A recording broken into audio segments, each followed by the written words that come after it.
ठीक है, ये सेकेंडरी डिवाइस है। मेमोरी जो है ये सेकेंडरी डिवाइस में ज्यादा यूज किया जाता है। जब हमारी स्टोरेज कम पड़ती है तब हम मेमोरी की तरफ ध्यान देते हैं। जब तक हमारी एक्सटर्नल है, प्राथमिक मेमोरी है, तब तक हम ध्यान नहीं देते हैं। ठीक, लेकिन मेमोरी का जो मुख्य कार्य है, आपका मेन वर्क क्या है? सूचना भंडारण की सुविधा प्रदान करना। जो भी आप जो डाटा सेव करोगे उसको सेव करने की पूरी प्रोसेस जो करता है वो क्या करता है? मेमोरी करता है। क्लियर? नेक्स्ट है, ये दो प्रकार की होती है। एक तो मुख्य मेमोरी जिसको मेन मेमोरी कहते हैं, जिसको हम प्राइमरी कहेंगे या इंटरनल कहेंगे।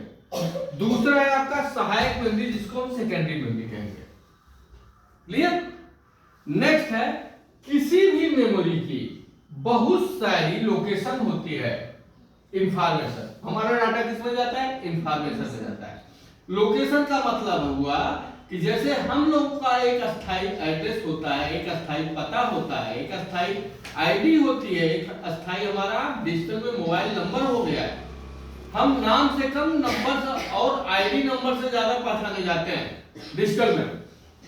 उसी तरह से मेमोरी में कोई भी हम फाइल सेव करते हैं, उस फाइल का फिक्स एक एड्रेस होता है। ठीक है, वो उसका एड्रेस किस लोकेशन पे है, किस ब्लॉक में है, किस कमिश्नरी में है, किस जिले में है, किस स्टेट में है, किस कंट्री में है, ये कौन क्लियर करता है? उसकी लोकेशन क्लियर करती है। इतना क्लियर हुआ? नेक्स्ट, इंफॉर्मेशन को 3 कैटेगरी में डिवाइड किया गया है।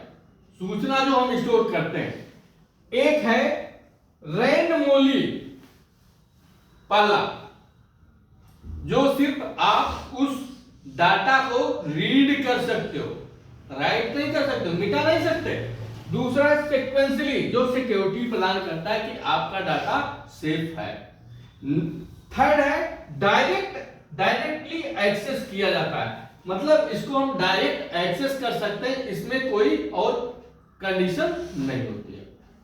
क्लियर? नेक्स्ट है, डाटा को 0-1 में स्टोर करती है। कोई भी डाटा होगा वो 0-1 में बाइनरी में ही स्टोर होगा। 0 क्या दर्शाता है? 0 दर्शाता है ऑफ और 1 दर्शाता है ऑन।